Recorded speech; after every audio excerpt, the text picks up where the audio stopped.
Muy buenas noches a cada uno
de los presentes que están en Facebook Live, a los que están en YouTube. El día de hoy tenemos el agrado y el honor de tener a un doctor internacional que nos va a hablar sobre enfermedad vascular cerebral.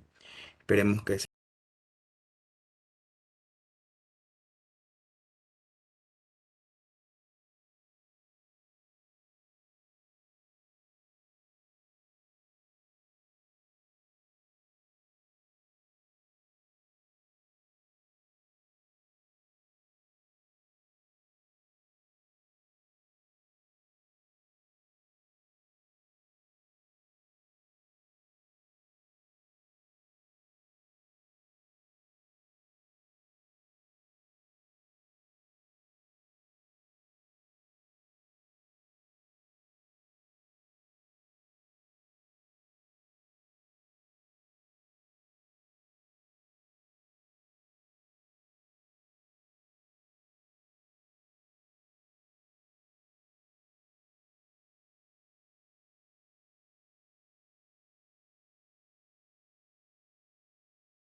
basilar, que estas principalmente nos van a afectar el tallo en general, ya sea mesencéfalo, ya sea protuberancia, ya sea médula oblongada, cualquiera de esas tres estructuras se van a ver afectadas cuando hay infarto de las vertebrales o de las basilares.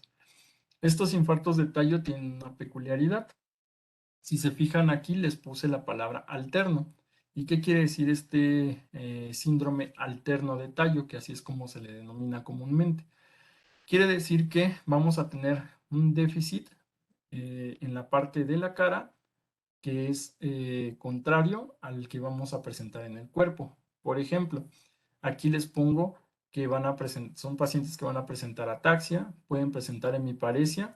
La hemiparesia va a ser, por ejemplo, si se me infarta el lado derecho del tallo, vamos a tener parálisis de la cara del lado derecho y parálisis del lado contralateral, es decir, del lado izquierdo del cuerpo.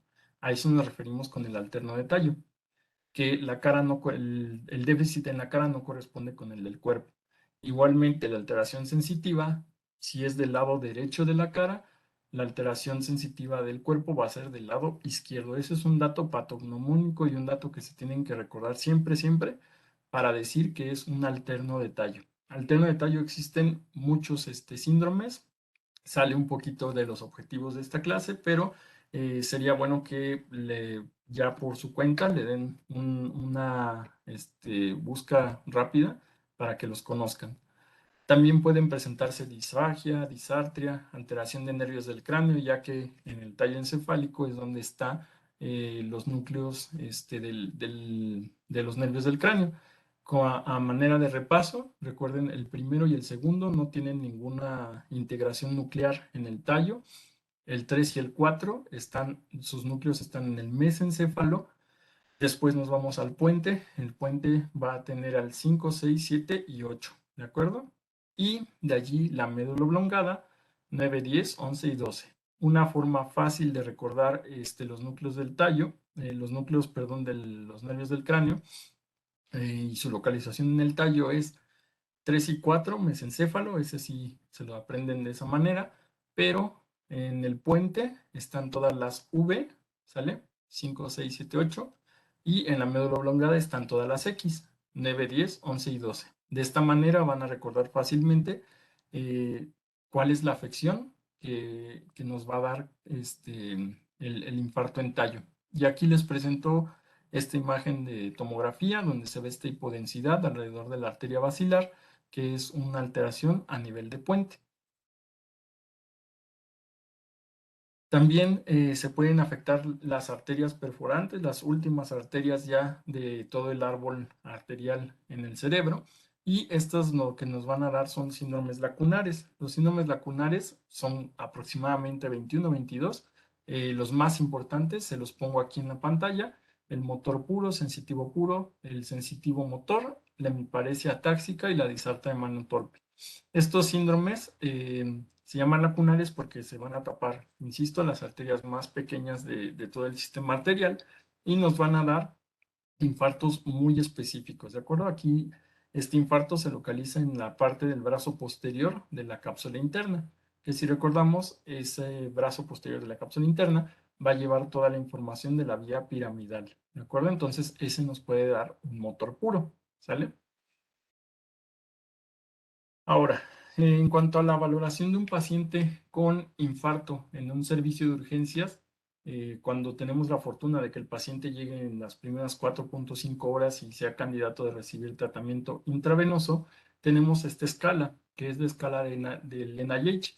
Esta escala está establecida desde 1997 y lo que hace es todo lo que hablamos anteriormente, tratar de resumirlo en este cuadro. ¿Por qué? Porque así nos va a dar una noción de el grado de afección del paciente en cuanto a su clínica. Principalmente evalúa puntos de arteria cerebral media, como se pueden dar cuenta, pero tiene algunos datos específicos de otras arterias. Vamos a ver. Primero tenemos que ver el nivel de conciencia de nuestro paciente, si está alerta, somnoliento, estuporoso o comatoso, ver si sigue, si le hacemos preguntas y es capaz de responderlas. Si está consciente, si es que puede seguir órdenes como abrir y cerrar la mano, hacer un puño con su mano, abrir y cerrar los ojos, ver la mirada conjugada. La mirada conjugada es cuando abre los ojos, hacia dónde está mirando. Si está mirando hacia el centro, eso es lo normal. Es como todos debemos de tener la mirada sin dirección a ningún lado, pero por lo general recuerden que los ojos se desvían hacia donde está la zona del infarto. Es decir, si yo tengo un infarto derecho, mis ojos van a estar viendo hacia allá, ¿de acuerdo? Entonces se les da una calificación si es que los ojos están mirando hacia otro lado que no sea el centro. Los campos visuales tenemos que ver si hay algún defecto en la visión. Es decir, si tenemos un infarto extenso que esté tomando las cintillas ópticas o alguna parte de la vía visual, nos va a dar oscurecimiento de la periferia de la vista. Entonces, lo que mencionábamos en un infarto posterior, puede haber un defecto campimétrico contralateral al lóbulo que se afectó. Eso lo vamos a calificar en esta parte. Parálisis facial, ya sabemos que si se afecta la arteria cerebral media, vamos a tener parálisis facial. Lo motor, tanto derecho como izquierdo, tanto superior como inferior. Aquí va todo esto incluido. Ataxia, vamos a ver si el paciente es capaz de llegar a un punto sin temblar. La sensibilidad, igualmente si tiene pérdida profunda de la sensibilidad o una pérdida leve.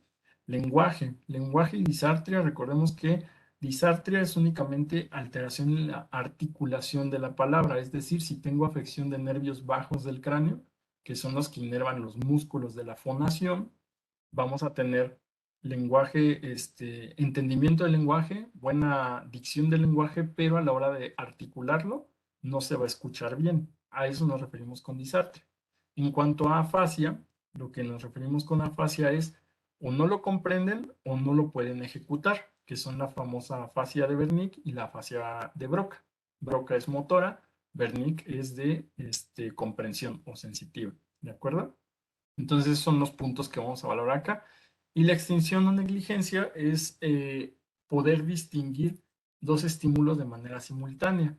Normalmente, bueno, comúnmente hay una tarjetita con dibujos que se le pone a ver al paciente para que nos describa la escena que está ocurriendo allí.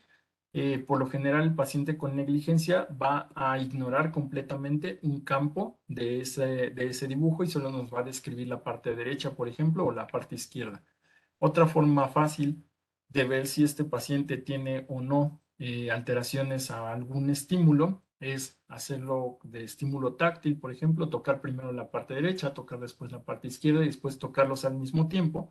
Y si no es capaz de distinguir entre derecha e izquierda o si cuando se hace el estímulo bilateral solo dice que reconoce una parte del cuerpo, bueno, ahí estamos viendo que el paciente tiene desconocimiento de su lado izquierdo o derecho del cuerpo y pues a esto le llamamos inatención o negligencia.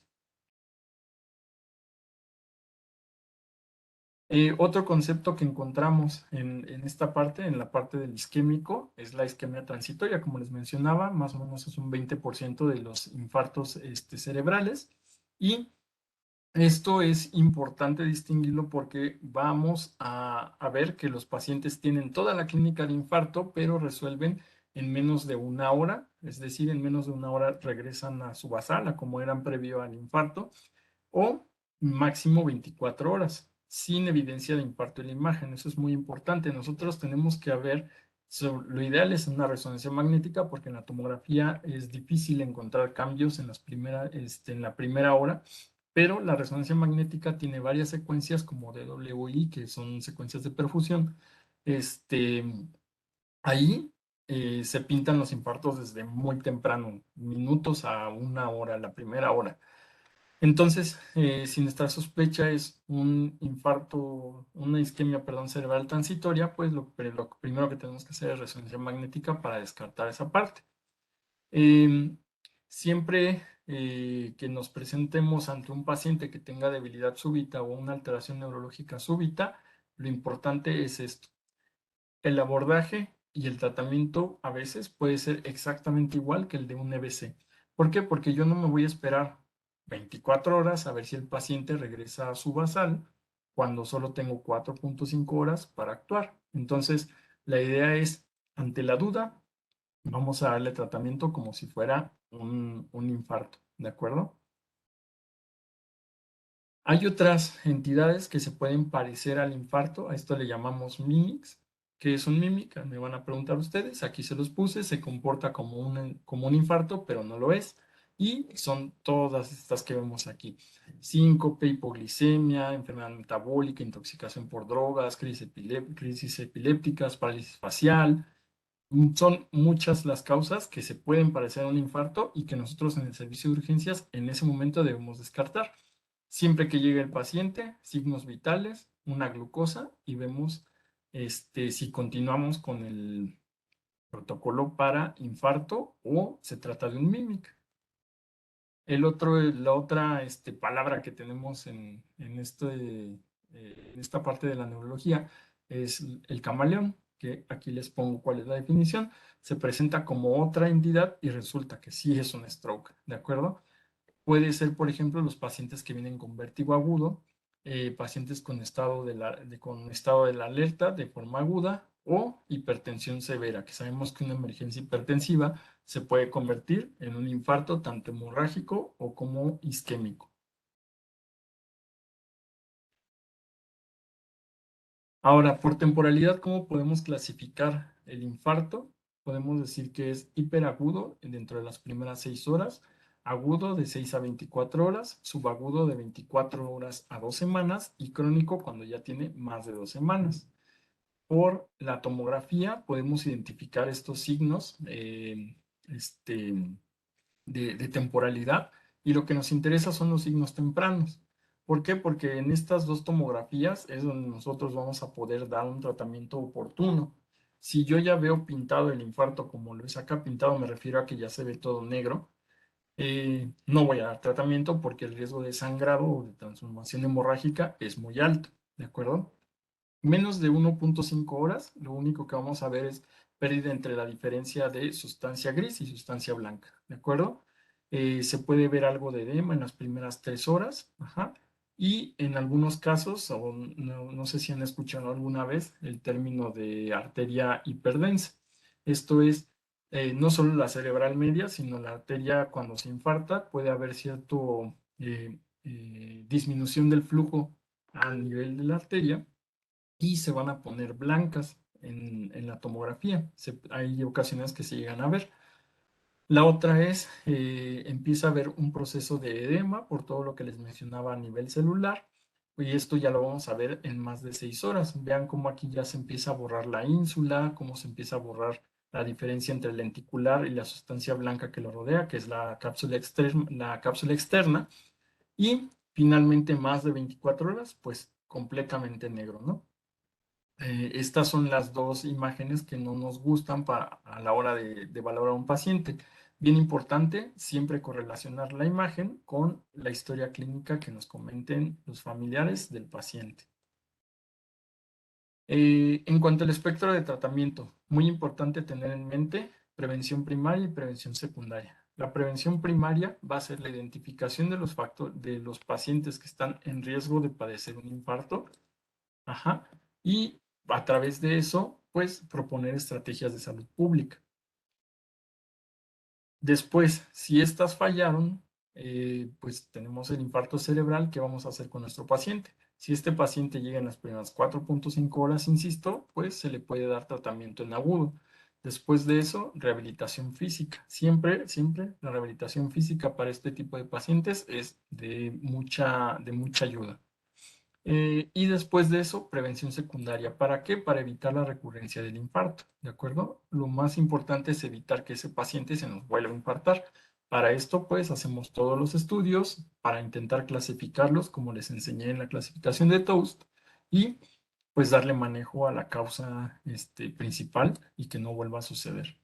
Este gráfico me gusta mucho porque nos dice como prevención primaria 7 acciones que pueden ayudarnos o ayudar al paciente a prevenir un infarto, ya sea cardíaco o infarto cerebral. Y como vemos aquí, el control de la glucosa, una buena alimentación, la pérdida de peso, mantenerse en movimiento o hacer ejercicio, si fuman, que dejen de fumar, la presión arterial, si es que los pacientes son hipertensos, pues manejar buenos controles de presión arterial.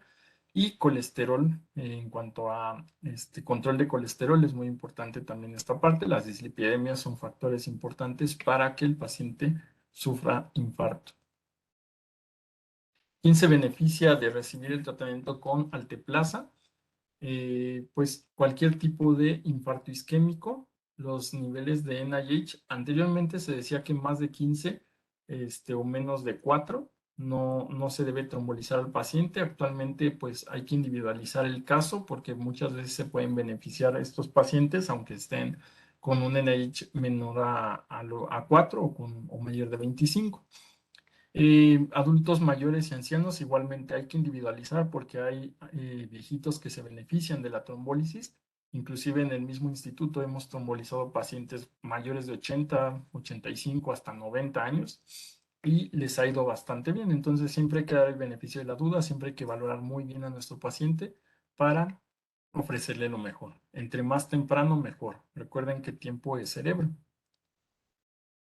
El tratamiento agudo se va a dar con alteplase.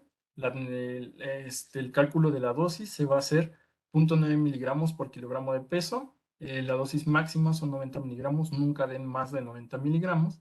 Y la dosis total se va a dividir en dos. Se va a tomar el 10% de esa dosis y se va a pasar en un bolo de 1 minuto y el resto de la dosis se pasa para 1 hora en infusión continua. ¿Esto de dónde sale? Sale de una publicación de el New England en el 95, donde vieron que los desenlaces a largo plazo con alteplase son mejores que los pacientes que no tuvieron tratamiento. Esto en cuanto a la modificación del ranking, principalmente los pacientes que tenían alteplase tenían rankings menores que los que no lo tenían, ¿vale? Fíjense aquí cómo tenían mayor desenlace de muerte y mayor desenlace de rankings altos, que es discapacidad severa. 4.5 horas, insisto, es el tiempo que tenemos para trombolizar. Después de 4.5 horas, los casos ya se tienen que individualizar y entran a otros protocolos que salen un poquito ahorita del objetivo de la clase. Siempre que se va a considerar trombólisis hay que investigar. Hay contraindicaciones absolutas y relativas. Absolutas, sobre todo que tengan sangrado activo en ese momento, obviamente, porque pues vamos a meter un fármaco antifibrinolítico, más bien fibrinolítico, y pues tenemos el riesgo de hemorragia. Que tengan infarto hemorrágico o algún infarto en cualquier momento desconocido, si tuvieron isquémico hace 6 meses, si tuvieron trauma craneoencefálico o si tienen neoplasia en sistema nervioso central, jamás se trombolizan en sus pacientes.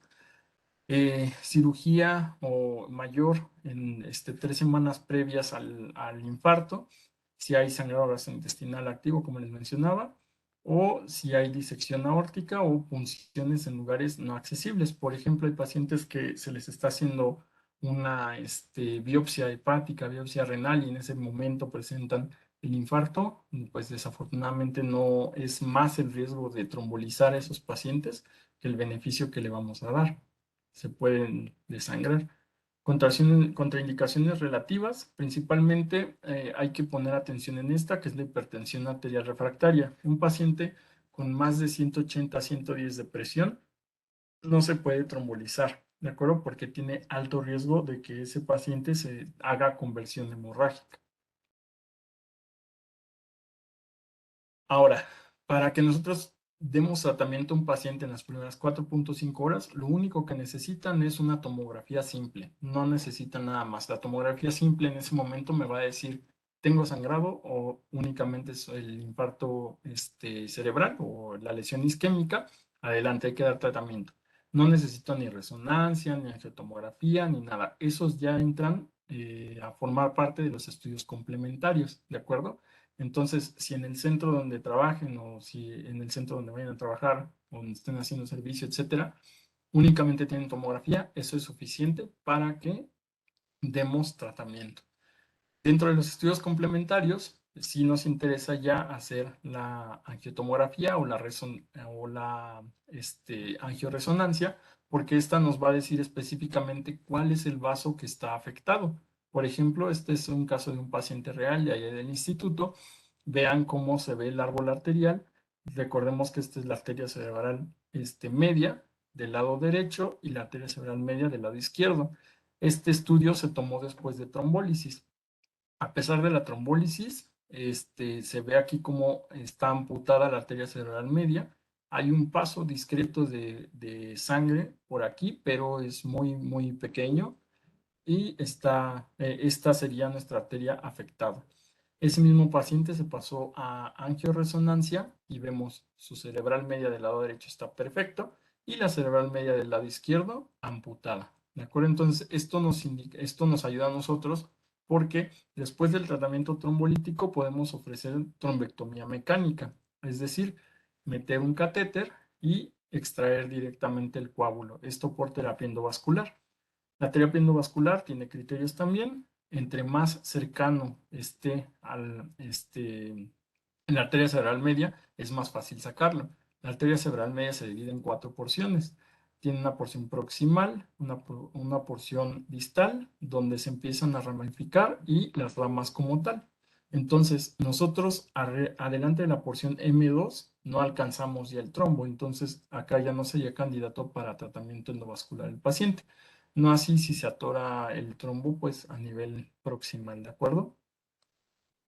Para que conozcan nada más, hay protocolos de trombectomía mecánica más allá de las 4.5 horas, cuando el paciente ya no es candidato para trombólisis intravenosa, puede ser candidato para trombectomía mecánica. Estos son los dos estudios principales que avalan esta acción, que es el DIFUSE y el DOWN, y las horas que nos marcan son de 6 a 12 horas y 12 a 24 horas. El beneficio se ha visto hasta las 18 horas. Ya 24 horas es un poco complicado porque tienen mucho riesgo de resangrado. Y estos son los criterios que incluyeron cada uno de los estudios. Insisto, esto es nada más para que lo conozcan, para que vean que hay mucho por hacer por un paciente que tiene enfermedad vascular en agudo.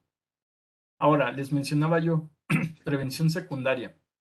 El antiagregante plaquetario más importante, el que ha demostrado mayor beneficio, el que ha demostrado mejores resultados, el más barato, siempre ha sido la aspirina. Y eso es lo primero que le van a ofrecer al paciente. Se infartó, lo trombolizaron, vieron que no sangró. 24 horas después de que tuvo el infarto y la trombólisis, es cuando nosotros podemos agregar aspirina. Antes de eso no, porque hay riesgo de que sangre. Esto lo que nos va a hacer es la reducción del 20% del riesgo relativo de un segundo evento, ¿de acuerdo? Y se han probado todos estos antiagregantes plaquetarios contra aspirina para ver si son mejores. La verdad es que la aspirina ha demostrado superioridad a todos ellos. Se ha ido más o menos a la par del clopidogrel, pero ¿por qué no ofrecemos clopidogrel de primera instancia? Porque hay una enzima que es esta, cuando hay mutación en esta enzima, en la CYP2C19, pues el paciente metaboliza rápidamente el clopidogrel y prácticamente se queda desprotegido. Desafortunadamente, para nosotros como población latina, tenemos alta tasa de mutación de esta enzima, entonces no es lo indicado iniciar con clopidogrel. Ahora, ¿cuándo damos indicación de doble antiagregación? Eh, Vamos a ver que, de acuerdo a estos estudios, en el New England también definieron cuándo es EBC mayor, cuándo es EBC menor, cuándo es un ataque isquémico transitorio de alto riesgo y cuándo es de bajo riesgo. Vamos a ver que en todos los estudios se llevó a cabo para EBC menor y para ataque isquémico transitorio de alto riesgo, se vieron beneficiados de doble antiagregación, es decir, aspirina, clopidogrel. Y el clopidogrel se va a dar durante 21 días junto con la aspirina. La aspirina se sigue de por vida y el clopidogrel se suspende a los 21 días.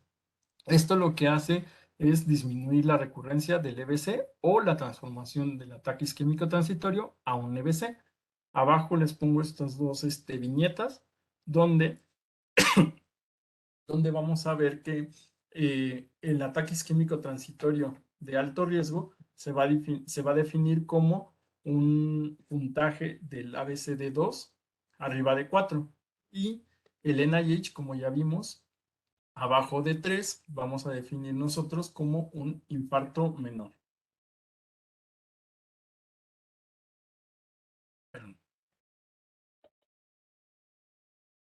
En cuanto a la escala que les mencionaba, el ABCD2, si se fijan, es muy sencillo lo que toma en cuenta. La edad mayor de 60 años, si el paciente en el momento del ataque isquémico transitorio llega con hipertensión arterial, eh, la clínica, si la clínica es debilidad únicamente, si tiene alteración del lenguaje u otros síntomas, o si tiene debilidad corporal de alguna, derecha o izquierda, perdón. Todo esto nos va a dar un puntaje. La duración de los síntomas, entre más duren los síntomas, mayor puntaje nos da. Y si el paciente tiene diabetes. ¿De acuerdo? Entonces, como les mencionaba, más de 4 puntos es un paciente con alto riesgo de transformación a infarto. Y este cuadro que les pongo acá, vamos a ver cómo se dio seguimiento a estos pacientes, a los 2, a los 7 y a los 90 días. Y en general, pongan atención en esta parte de acá, lo que les mencionaba, 4 puntos o más, hay un riesgo bastante alto de que este paciente se transforme a un infarto establecido a los 90 días, hasta 9.8, hasta 17.8%, ¿de acuerdo? Entonces, esa es la importancia de que nosotros identifiquemos adecuadamente esta enfermedad y le iniciemos la doble antiagregación. ¿Cuándo anticoagular? Principalmente cuando encontremos alteraciones a nivel cardíaco. Ustedes pues conocen algunas, aquí les pongo el ejemplo.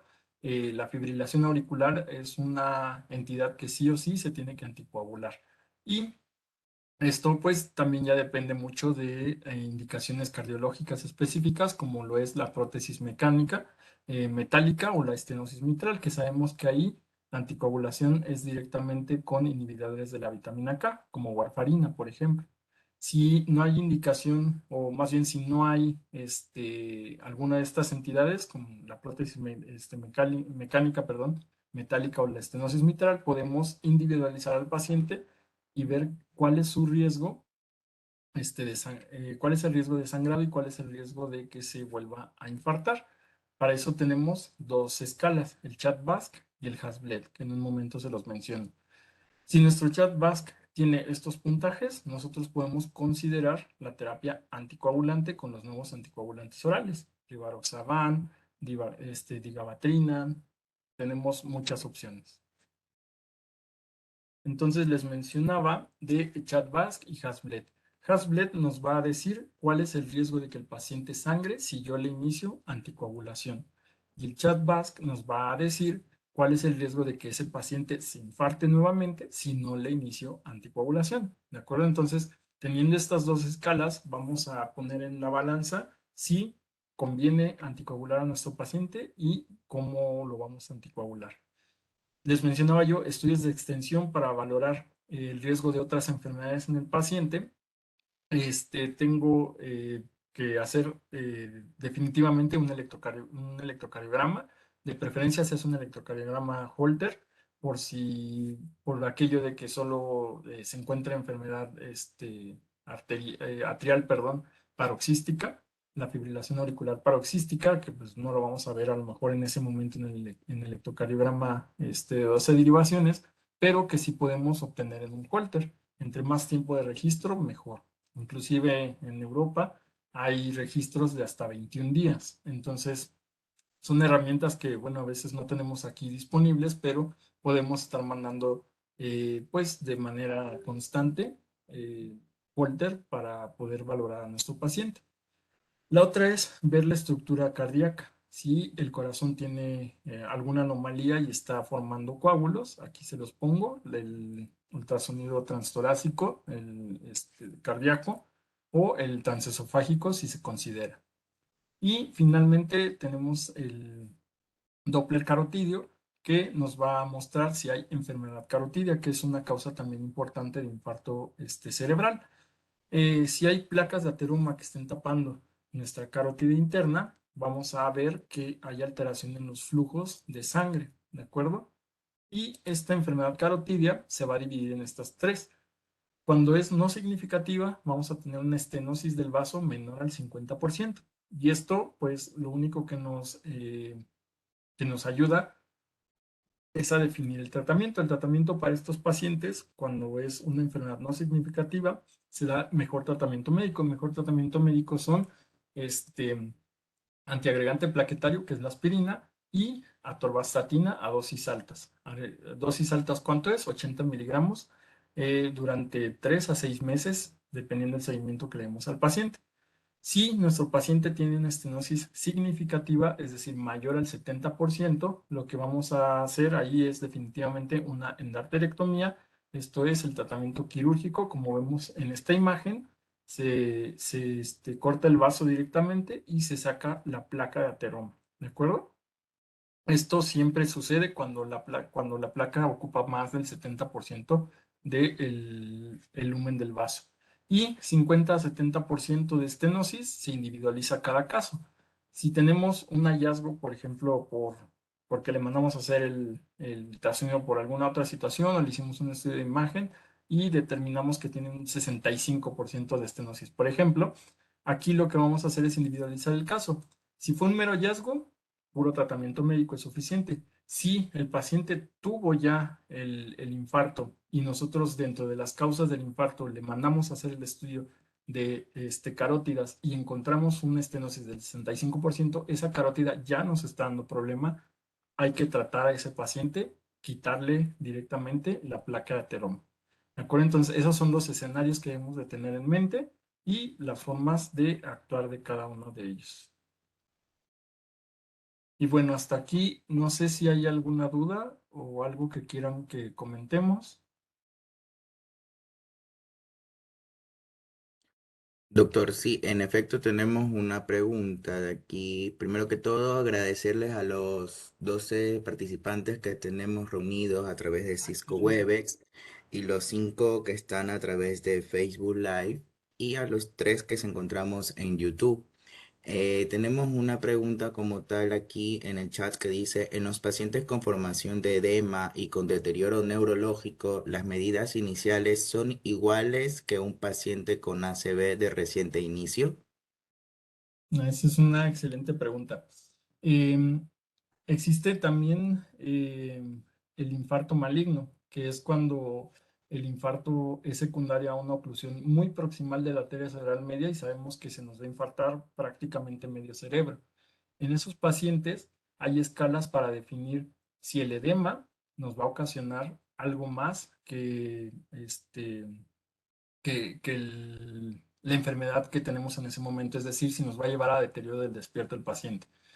Si en ese momento, inicialmente más bien, se recomiendan pues las medidas de protección cerebral, que es la posición de la cama, 30 grados con respecto al horizontal del paciente, iniciar este manejo con soluciones hipertónicas, eso es lo principal. Y si a pesar de ello el paciente deteriora, definitivamente ahí el tratamiento es cranectomía descompresiva. La cranectomía descompresiva, sobre todo lo que nos va a ayudar es a que el paciente sobreviva. ¿Cómo va a quedar después? Eso ya depende de la rehabilitación física y demás. Pero en ese momento lo que nos interesa es que el paciente no muera. ¿Por qué? Porque el mayor tiempo de edema son las primeras 72 horas. Si el paciente desde las primeras 24 o 48 horas ya está teniendo deterioro del despierto por el edema tan importante, por más soluciones hipertónicas que le estemos pasando, no va a responder. Entonces, de manera inicial, sí nos ayudan las medidas generales, pero si el paciente empieza con deterioro del despierto, mejor consultar al neurocirujano para que nos ayude con la cranectomía descompresiva. No sé si quedó clara esa parte. Listo, esperemos que conteste o que active el micrófono la participante Irina, si se encuentra, por favor. Mientras tanto, tengo otra pregunta acá que nos han puesto en Facebook. Presenté una ACV hace 5 años. ¿Podría volver a pasarme? Sí, aquí lo importante es, como les mencionaba, identificar el factor de riesgo, qué fue o por qué fue que tuvo el infarto y vamos a reducir el riesgo de que vuelva a suceder tratando la causa. Es decir, si hay aterosclerosis, valorar todo lo que ya les mencioné, si es candidata a tratamiento quirúrgico, si hay que dar atorvastatina, aspirina, si hay arritmia cardíaca, pues dejar la anticoagulación y demás. El riesgo se iguala, perdón, al de la población general cuando damos el tratamiento adecuado de todas estas causas, ¿de acuerdo? Sí hay una posibilidad de que vuelva a ocurrir, pero nosotros tratamos de minimizarla o de igualarla a la población general con el tratamiento específico de la causa. Listo, doctor, gracias. Otra pregunta tenemos, ¿cuáles deben ser los cuidados tras un ACV? Ok. De forma inmediata, pues lo que ya les mencionaba, si vemos que hay edema cerebral importante, pues el tratamiento quirúrgico, si vemos la presión, la glucosa, todas esas son medidas básicas de cuidado en el paciente después del infarto. Ahora, de ahí ya depende del ranking con el que el paciente haya quedado después del infarto. ¿A qué me refiero con el ranking? El ranking es una escala de funcionalidad.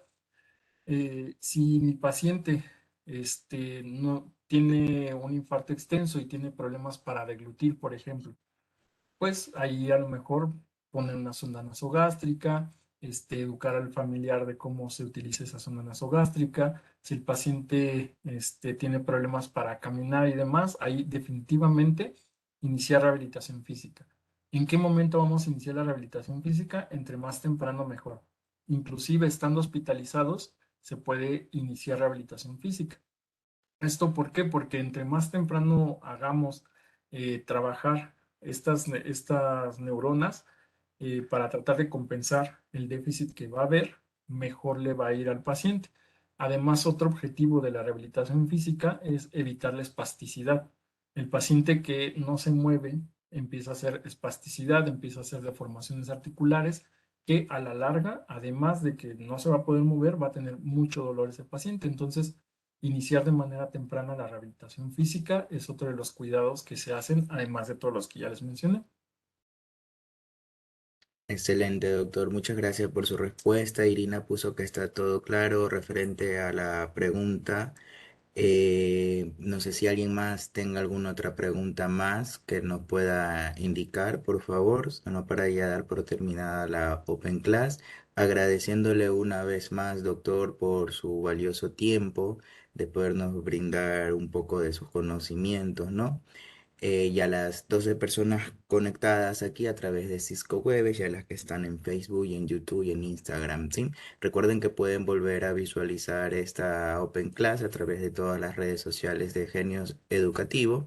No sé si tengan alguna otra pregunta más, por favor. Esta. Bueno, Listo, también doctora. agradecer mucho pues la oportunidad. Me ha encantado esta situación de dar clase. Si les interesa la parte neurológica, también los invito, como mencionaba el doctor Boris, a Sinapsis, que es un espacio que tenemos en español para un poquito de divulgación científica en cuanto a la neurología. Los invitamos, ¿sale? Y les dejo acá también mi correo electrónico por si quieren alguno de los artículos o algo de lo que les mencioné en algún interés en específico, me pueden preguntar por ahí sin ningún problema. Listo, doctor. Entonces, muchísimas gracias una vez más por su tiempo. Tengan unas muy buenas noches a cada uno de los participantes. Esperemos que les haya gustado la Open Class y nos vemos en un próximo evento en vivo. Gracias a todos. Gracias, hasta luego. Hasta luego, doctor.